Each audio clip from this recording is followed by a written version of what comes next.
All right, how are you, my people? Hope you're really doing fine. And we're here to obviously bring you the match reaction of Man City 1, Man United 2. And by the way, before I got the news of Marcus Rashford and Alejandro Garnacho out of that game, I was much leaning to a draw because I know to it that there have been the reasons as to why Manchester United doesn't operate well in the final third of the pitch. You get? But when I felt like they're out, go to United Matters channel, check out the video of my match day live.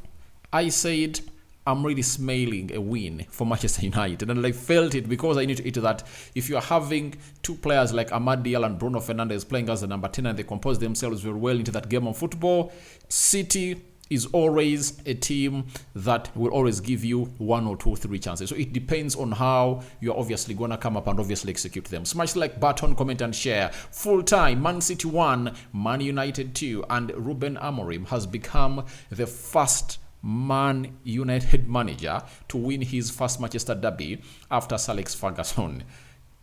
David Moyes didn't. Louis van Gaal didn't. Jose Mourinho didn't, Ole Gunnar Solskjaer didn't, and for Eric Ten Hag, they beat him 6-3 at the Etihad into that game of football. So, smash the like button, comment and share. If you're totally watching us for the very first time, endeavor to subscribe to this channel so as not miss out on stories that we do upload in here on a daily. I'm going to come out and dissect it, not on the side of Manchester United.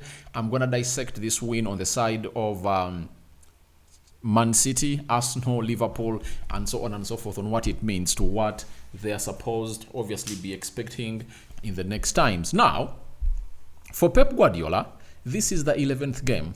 He has won 1, lost 8, and drawn 2. It's really getting worse for Pep Guardiola. That is it. It's really getting worse for Pep Guardiola. And this is where I obviously go ahead and address everyone who has always on several occasions come up and obviously argued us out on whether a team can perform better or worse when they're really having injuries. Now, it depends on what injury you're really having. When it comes to a team like Man City, they are having their engine, and the engine of the team is none other than Rodri. And I think they got it wrong in the summer transfer window when they never got in a player who could obviously do that Rodri role into the mix. So, as it stands, he's really feeling the heat. And I know they might obviously sign a player even before the January transfer window opens. I know in the last week of December, they're obviously going to come up and obviously put in a very beautiful shift and obviously sign a player, I tell you. Because if they don't sign a CDM, City might not even qualify for the Champions League. They might even complete 8th in there for you because the fixtures are really very, very, very, very, very hard. And it's all about one player known as Rodri. And that's how things really get ugly for a team like Man City. But in this particular game today, they got a lead. It was not all that a well-constructed goal because as Kevin De Bruyne tries to obviously go in for that drop ball, all-inch, all-pin perfect cross, it deflects off the shoe of Amad Diallo. Then it gets into the direct vicinity where Jesco Vardy was, and obviously he heads that ball into the back of the net. It was not something well constructed to cause harm to Manchester United, and that was around the 36th minute. It took United 52 minutes to obviously get in a leveler, and the leveler was a penalty coming in through when Amad Diallo was brought down by Nunes. And then in the 90th minute, 2 minutes later, Amad Diallo was really released very well by Lisandro Martinez, and it resulted into a goal for the club of Manchester United. So 2-1 for the club of Manchester United. Amad Diallo looked good, but Man City is bad, I tell you. I think they're really looking bad, and Pep Guardiola needs to revise the way he plays. And the problem with him is he's this manager who is really big-headed. You know, amongst other players having on the pitch, the most proven CDM is Matheus Nunes, because at Sporting Lisbon was playing that position. Then he came in through at the side of Wolverhampton Wanderers, and I think they signed him as a central midfielder. But see where he's playing him. He's playing him wide left most of the times, and I'm like, who does this? To play one of the players that we know is really deadly in such positions, and you play him into those wide areas, yet you are missing out on your CDM. And that's the big head of Pep Guardiola, and I think it's really going to affect him a lot, not until obviously realizes that he's really losing his grip. And this is really something important for the club of Arsenal, because if City won, they would have gone ahead to go level 2 points with the side of Arsenal. And for Liverpool, it's also positive because if there is any team you'd like to fear, obviously, it has to be none other than Man City. Because last season, Liverpool tried to obviously put in a very huge gear, but they fell off, and City never fell off. So, Arsenal fans, I'm going to hate to see Moses come out onto the live I did onto the United Matters channel telling me how they're really excited for this because it's really making good progress for them as a side of Arsenal because they know City is the team to beat. And Liverpool drew yesterday and Arsenal drew yesterday. So that means City is still at 27 points and they're still having 27 points and they are still 9 points behind Liverpool. And when it comes to the side of Arsenal, they're 6 points off Liverpool. So Chelsea right now is winning by 2-1. If at all they win, they will close down to 34 points, 2 points behind Liverpool.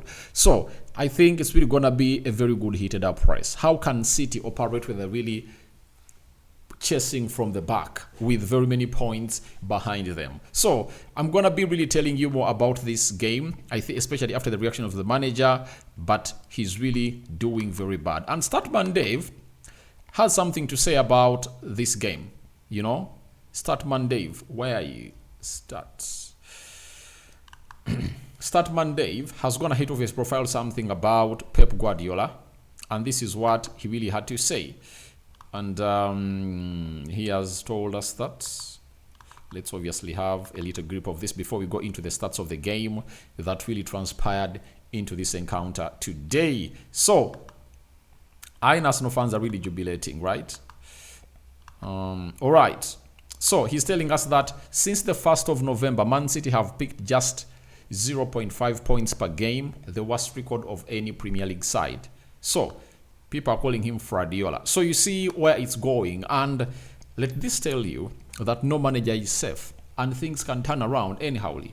For Pep, he has credit in the bank for what he has done for City in the previous years. But looks like there is something not going on well at City. Even if Rodri is injured, something's not really going on well. It's not clicking because even in the yesteryears, you saw to it that City never had Rodri and they performed very well and they wanted to win games. So they struggled without Kevin De Bruyne and Rodri, but they could obviously register 3 points and obviously keep themselves in the title race. But these 115 charges, are they really the problem? Because the hearing is on and it looks like City are really going to be losing it. And the verdict looks like it's coming up very soon. So we are waiting to see how that pans out. But Pep is really looking bad. I tell you, he's looking very, very, very bad into the mix. And these were the stats of the game.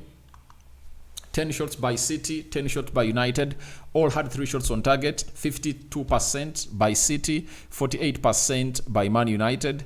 491 passes completed by Man City. 463 passes completed by Man United. 86% passing accuracy by City. United had 88% passing accuracy. 5 fouls by City, 11 fouls by Man United. Then, one yellow card to both sides. United, it was Rasmus Højlund, and for City, it was none other than